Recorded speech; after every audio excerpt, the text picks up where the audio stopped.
নমস্কার বন্ধুরা, আজ আবার একটা ভিডিও নিয়ে হাজির। আর অতি অবশ্যই ইস্ট বেঙ্গলের খবর হবে এবং আইএসএল এর সামগ্রিক যে পরিস্থিতি সেই সমস্ত নিয়েই কিন্তু আজকের এই ভিডিও। তাই অতি অবশ্যই ভিডিওটি পুরো দেখবেন, শেষ পর্যন্ত দেখবেন এবং ভিডিও ভালো লাগলে লাইক কমেন্ট শেয়ার করবেন, চ্যানেলে নতুন হলে সাবস্ক্রাইব করে নেবেন। তো চলুন শুরু করা যাক আজকের এই ভিডিও।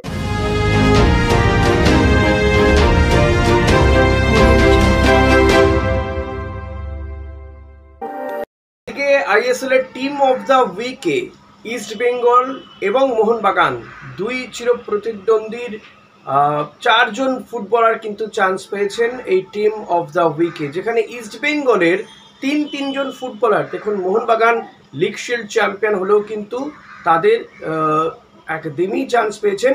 যদিও কোচ এই টিম অফ দ্য উইকের কোচ করা হচ্ছে জোসে মলিনাকে, কিন্তু আপ ফ্রন্টে দুই দিমিত্রিয়স দিয়ামান্তাকোস, অপরদিকে দিমিত্রিয়স পেত্রাতোস।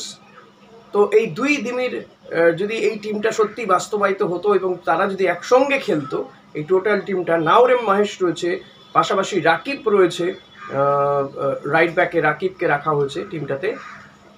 অন্যান্য বেশ কয়েকটি টিম হায়দ্রাবাদে যেমন প্লেয়াররাও রয়েছে, কিন্তু যেটা বলার বিষয় যে এই দুই শিবিরের চির প্রতিদ্বন্দ্বী মোহনবাগান এবং ইস্ট বেঙ্গলের চারজন ফুটবলার তারা এই টিমে চান্স পেয়েছেন, সেটাই কিন্তু সবচেয়ে বড় ব্যাপার আমার কাছে। এবং এই টিমটাতে ইস্ট বেঙ্গলের তিনজন ফুটবলারকে রাখা হয়েছে টিম অফ দ্য উইকে। ইস্ট বেঙ্গলের পারফরমেন্সের জন্যই কিন্তু তারা চান্স পেয়েছে। ইস্ট বেঙ্গলের ম্যাচ বুধবার দিন এবং এই ম্যাচ অত্যন্ত গুরুত্বপূর্ণ। ঘরের মাঠে হায়দ্রাবাদের বিরুদ্ধে নামবে ইস্ট বেঙ্গল। এদিকে আজকে চেন্নাই নামছে। চেন্নাই যারা এই মুহূর্তে আইএসএল এর লিগ টেবিলে ইস্ট বেঙ্গলের ঠিক আগেই রয়েছে, সমসংখ্যক পয়েন্ট, কিন্তু গোল পার্থক্যের জন্য তারা কিন্তু এগিয়ে রয়েছে ইস্ট বেঙ্গলের থেকে। এবার আজকে যদি দেখা যায় যে চেন্নাই এফসি তারা যদি আজকে হেরে যায় বেঙ্গালুরুর বিরুদ্ধে, তাহলে তাদের গোল পার্থক্য আরেকটু কমে আসবে এবং সেক্ষেত্রে ইস্ট বেঙ্গলের ওপরের দিকে, টেবিলের উপরের দিকে ওঠার চান্সেস আরো বেড়ে যাবে। অর্থাৎ 9 রয়েছে কেরালা হেরে যাওয়াতে, কারণ ইস্ট বেঙ্গল যেদিনকে জিতেছিল ইস্ট বেঙ্গল যেদিন পাঞ্জাব এফসি বিরুদ্ধে জিতেছিল, সেদিনই ইস্ট বেঙ্গলে কিন্তু পয়েন্ট টেবিলে তারা 10 নম্বরে উঠে এসেছিল। এবার সেই দিনকেই খেলা ছিল কেরালা ব্লাস্টার্সের, কেরালা সেদিনকে হেরে যায়, ফলত ইস্ট বেঙ্গলের পয়েন্ট টেবিলে আর একটা উন্নতি হয়, আর এক ধাপ উপরে ওঠে, 9 নম্বরে রয়েছে। আর আজকে যদি বেঙ্গালুরু এফসি চেন্নাইকে হারিয়ে দিতে পারে বা চেন্নাই যদি হেরে যায় বেঙ্গালুরুর সঙ্গে, তাহলে ইস্ট বেঙ্গল কিন্তু আর এক ধাপ উপরে উঠে যাবে, 8 নম্বরে উঠে যাবে পয়েন্ট তালিকাতে। এবার কালকে নামবে ইস্ট বেঙ্গল, বুধবার দিন খেলতে নামবে ইস্ট বেঙ্গল ঘরের মাঠে, তাদের এই ম্যাচ হায়দ্রাবাদের বিরুদ্ধে। আর এই ম্যাচ যদি তারা জিততে পারে, তাহলে কিন্তু প্লে অফে যাওয়ার সম্ভাবনা আরো বাড়বে। কিন্তু এর ক্ষেত্রে বলতে হবে মুম্বাই, বেঙ্গালুরু এবং নর্থ ইস্ট ইউনাইটেড, এদের যে ম্যাচগুলো রয়েছে সেই ম্যাচগুলোর উপরেও কিন্তু ইস্ট বেঙ্গলকে নজর রাখতে হবে, ডিপেন্ড করতে হবে, কারণ ইস্ট বেঙ্গলের এই মুহূর্তে দাঁড়িয়ে সর্বাধিক 33 পয়েন্ট হতে পারে। অপরদিকে বেঙ্গালুরু বা অন্যান্য টিমগুলো যেখানে দাঁড়িয়ে রয়েছে, উড়িষ্যা 29-এ বা কেউ 32-এ দাঁড়িয়ে রয়েছে, তো সেই জায়গায় তারা কিন্তু একটা দুটো ম্যাচ জিতলেই তারা আবারও পয়েন্ট তালিকায় উপরের দিকে চলে যাবে, সুপার সিক্সে যাওয়ার চান্সেস কমে যাবে। কিন্তু আশার ব্যাপার যে বেঙ্গালুরুর একটা ম্যাচ রয়েছে ইস্ট বেঙ্গলের সঙ্গে, নর্থ ইস্টেরও একটা ম্যাচ বাকি রয়েছে ইস্ট বেঙ্গলের সঙ্গে। এখন ইস্ট বেঙ্গল যদি এই পরপর 3টে ম্যাচ জেতে, তাহলেই কিন্তু ইস্ট বেঙ্গলের সুপার সিক্সে যাওয়ার সম্ভাবনাটা প্রবল হবে। এখন ডিপেন্ড নিঃসন্দেহে অন্যান্য টিমগুলোর উপরে করতে হবে, কিন্তু তবুও বলবো ইস্ট বেঙ্গলের কিন্তু যে ক্ষীণ সম্ভাবনা ছিল, অর্থাৎ যদি আমি পার্সেন্টেজ হিসেবে দেখি, তাহলে ইস্ট বেঙ্গলের যে, যদি আমরা 10% সম্ভাবনা ছিল, এখন কিন্তু সেই সম্ভাবনাটা 20% হয়েছে, এটা আমি বলতে পারি। এটা আমার আমার ক্যালকুলেশন, এটা অন্য কোনো ক্যালকুলেশনের সাথে বা অন্য কারো যে ক্যালকুলেশনের সঙ্গে কিন্তু আপনারা গুলিয়ে ফেলবেন না। এটা আমি অ্যাজাম করে বলছি যে এখন যদি ইস্ট বেঙ্গলের মানে আজ থেকে কয়েকটা ম্যাচ আগেও যদি ইস্ট বেঙ্গলের 10% চান্সেস ছিল, তো বর্তমান পরিস্থিতিতে দাঁড়িয়ে বা যদি আজকে চেন্নাই হেরে যায়, সেই পার্সেন্টেজটা 20-25% বাড়বে। তারপরে তো ইস্ট বেঙ্গলের ম্যাচগুলো যত জিততে থাকবে ইস্ট বেঙ্গল, মানে 3টে ম্যাচ যদি পরপর 3টে ম্যাচ তারা জিততে থাকে, তাহলে কিন্তু এই চান্সেস আরো বাড়বে। এটা আর বলার অপেক্ষা রাখে না। এখন ইস্ট বেঙ্গলকে এই হায়দ্রাবাদ ম্যাচটা জিততেই হবে শুধুমাত্র এমনটা নয়, জিততে হবে বড় ব্যবধানে, ডিফারেন্সটা যেন বেশি হয়। গোল পার্থক্য জানে, আগের ম্যাচে যেমন 3টে গোল করেছে, কোনো ম্যাচে ইস্টবেঙ্গল 4টে গোলও করেছে। এরকম 3-0 বা 4-1 এই ধরনের ডিফারেন্স যদি থাকে, গোল পার্থক্য যদি থাকে, তাহলে কিন্তু ইস্টবেঙ্গলের চান্সেসটা আরো বাড়বে পরবর্তী বা প্লে অফে যাওয়ার জন্য।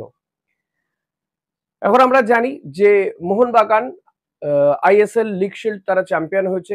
ইস্টবেঙ্গল ক্লাব কর্তারা তারা তাদের পক্ষ থেকে একটা ভালো জেস্চার শো করেছে। তারা মোহনবাগান তাঁবুতে গিয়ে তাদেরকে মিষ্টি ফুল দিয়ে এসেছে, শুভেচ্ছা জানিয়ে এসেছে এর জন্য। এটা কিন্তু খুব ভালো জেস্চার। কারণ মাঠের মধ্যে লড়াই থাকুক প্লেয়ারদের ম্যাচটা জেতার জন্য ওইটুকু সময়, তারপরে কিন্তু কোথাও গিয়ে কোনো বৈরিতা থাকা উচিত নয়। সমর্থকদের মধ্যেও কিন্তু সেটা থাকা উচিত না। অনেক সময় সমর্থকরা প্রচুর, এক দলের সমর্থক অন্য দলের সমর্থককে প্রচুর ভুলভাল বলেন। আমি কিন্তু বারবারই বলি এটার বিরুদ্ধে। আপনি বলতেই পারেন, কিন্তু তার একটা সীমারেখা থাকা উচিত। বিরোধিতারও একটা সীমারেখা থাকা উচিত। সবকিছুরই একটা সীমারেখা, এবং সেটা নিজেরাই নিজেদের উপরে বিল্ড করতে হবে। এটাই। কি ভাষায় কথা বলবো সেটা তো আমি আপনাকে শিখিয়ে দিতে পারি না, না? আপনাকেই তৈরি করতে হবে। এবার আসা যাক যে এই যে বুধবারের ম্যাচ ইস্টবেঙ্গলের কাছে প্রত্যেকটা ম্যাচই এখন ডু অর ডাই ম্যাচ। তো ইস্টবেঙ্গল হায়দ্রাবাদের বিরুদ্ধে ঘরের মাঠে খেলতে নামবে। এর আগে ইস্টবেঙ্গল যখন হায়দ্রাবাদে গিয়ে খেলে এসেছিল, পয়েন্ট হারিয়েছিল ইস্টবেঙ্গল, সেখানে ড্র হয়েছিল ম্যাচটা। কিন্তু এখানে সেটা করলে চলবে না, ইস্টবেঙ্গলকে জিততে হবে, বড় ব্যবধানে জিততে হবে। সো ইস্টবেঙ্গলকে ভালো খেলতেই হবে। হায়দ্রাবাদও কিন্তু যথেষ্ট ভালো খেলছে ট্রান্সফার উইন্ডোর পরে। হায়দ্রাবাদও অনেকটা ঘুরে দাঁড়িয়েছে, অনেকগুলো ম্যাচ তারা জয় পেয়েছে, বড় টিমের সঙ্গে ড্র করেছে, কোথাও গিয়ে তারা হেরেছে, যেমন আবার জামশেদপুরের মতন টিমকে তারা রুখেও দিয়েছে। তো সেই জায়গায় হায়দ্রাবাদের বিরুদ্ধে ইস্টবেঙ্গল খেলতে নামছে। তো খেলতে নামার আগে একটা আশঙ্কার খবর আছে, সেটা হচ্ছে পিভি বিষ্ণু। পিভি বিষ্ণুর চোট লেগেছিল আগের ম্যাচে, আমরা দেখেছি যে তার কাঁধে চোট লেগেছিল, শোল্ডার ইনজুরি হয়েছিল, তাকে বসিয়ে দিতে বাধ্য হয় এবং তিনি যতক্ষণ খেলছিলেন একটা অস্বস্তি কিন্তু ফিল করছিলেন। কোনো প্লেয়ার, বিপক্ষ দলের প্লেয়ার, তারা বিশেষ করে এই জায়গাটা টান মেরে দিচ্ছিল। তো এটা একটা বড় বড় যন্ত্রণার পিভি বিষ্ণুর কাছে। এখন ওই যেখানটা ব্যথা লেগেছে তার ইনজুরি জায়গাতে এমআরআই করা হয়েছে, তেমন কিছু পাওয়া যায়নি। একটা বাঁচোয়া যে চোটটা বড় কিছু নয়। এখন পিভি বিষ্ণুকে কি নামানো হবে পরের ম্যাচগুলোর কথা ভেবে এবং এএফসি চ্যালেঞ্জ লিগের কথা ভেবে? অস্কার বুজো যে ধরনের কোচিং করাচ্ছেন তা থেকে মনে হয় যে তাকে নামানো হবে না। নামানো হলেও হয়তো কিছুক্ষণের জন্য নামানো হবে। পিভি বিষ্ণুর চান্সেস খুবই কম, যেমনটা খুবই কম রিচার্ড সেলিসের। রিচার্ড সেলিসেরও কিন্তু ডাক্তাররা তাকে 2টো ম্যাচ বসতে বলেছিলেন, তো 2টো ম্যাচ তিনি রেস্ট নিয়েছেন, রিহ্যাব করছেন। রিচার্ড সেলিসেরও কিন্তু চান্স খুবই কম। হতে পারে সেকেন্ড হাফে তাকে হয়তো নামানো হচ্ছে। নন্দকুমার তিনি আবারও পারিবারিক কারণে বাড়ি চলে গিয়েছেন, তিনি ফিরবেন।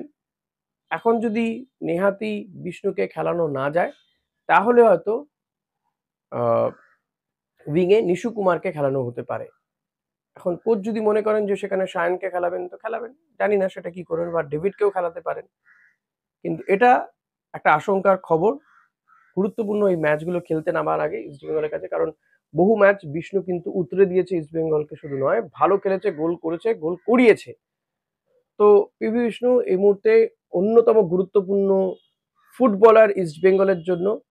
একেবারে গ্রাউন্ড লেভেল থেকে উঠে আসা, কলকাতা লিগে অসাধারণ ফুটবল খেলেছে, তারপরে আইএসএল এ নিয়মিত ফুটবলটা খেলছে ইস্টবেঙ্গলের হয়ে। ইস্টবেঙ্গলকে কিন্তু বহু ম্যাচ তিনি জিততে সহযোগিতা করেছেন, যে কারণে এই অস্কার বুজো কিন্তু পিভি বিষ্ণুকে ভারতীয় দলে যাতে নেওয়া হয় সেই সুপারিশ করেছেন ভারতীয় দলের কোচের কাছে।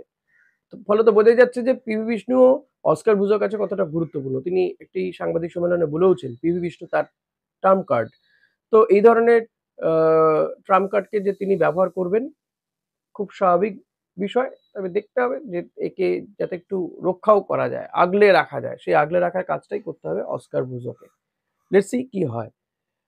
বাকি টিম আমার মনে হয় যেমন ছিল গত ম্যাচে, অর্থাৎ পাঞ্জাবের বিরুদ্ধে যেরকম যে ম্যাচটা আমরা খেললাম, জিতলাম, তেমনই টিম থাকবে। খুব বেশি হেরফের হওয়ার চান্স নেই। এখন যদি দেখা যায় যে পিভি বিষ্ণুকে খেলানো যাচ্ছে না, তো হয়তো সেখানে নিশু কুমার বা সায়ন ব্যানার্জি বা রিচার্ড সেলিসকে হয়তো খেলানো হতে পারে, আবার ডেভিডকেও খেলিয়ে দেওয়া হতে পারে। কারণ গোলটা তুলে নিতে চাইবেন অস্কার বুজো, বেশি করে গোল। এবং মেসিরা যে ধরনের ফুটবল খেলছেন, মেসি আসার পরে একটা দুটো ম্যাচ খেলার পরে কিন্তু মেসি আর দিয়ামান্তাকোসের মধ্যে একটা জুটি তৈরি হওয়ার চেষ্টা চলছে, এবং সেই জুটি কোথাও তো সফল হলো, আমরা দেখতেও পেলাম। গোলমুখী শট অনেক বেশি করে মারতে পারছে, ইস্টবেঙ্গল অনেক ফ্রি খেলতে পারছে, অনেকে অ্যাটাকে যেতে পারছে। তো এইটাই রাখতে চাইছেন ইস্টবেঙ্গল কোচ। হায়দ্রাবাদ এফসির ডিফেন্সও কিন্তু যথেষ্ট ভালো, বিশেষ করে তাদের বিদেশিরা যথেষ্টই ভালো। সেই ডিফেন্স ভেঙে ইস্টবেঙ্গলকে গোল করতে হবে, ম্যাচ জিততে হবে। এখন আপনাদের কি মনে হয় যে ইস্টবেঙ্গল এই ম্যাচে বা এই ম্যাচের স্কোর লাইন কি হতে পারে? প্রেডিক্ট করুন, আর যার প্রেডিকশন মিলে যাবে আমি পরবর্তী ভিডিওতে অতি অবশ্যই তার নাম জানাবো। তো আশা করি ভিডিওটা ভালো লেগেছে আপনাদের। ভিডিও ভালো লাগলে অতি অবশ্যই লাইক, কমেন্ট, শেয়ার করতে ভুলবেন না। চ্যানেলে নতুন হলে সাবস্ক্রাইব করে নেবেন এবং বেল বাটনটা প্রেস করতে ভুলবেন না। যখন আমি নতুন কোনো ভিডিও দেবো তো নোটিফিকেশন আপনি পেয়ে যাবেন। মেম্বারশিপও নিতে পারেন। Thank you, thanks a lot.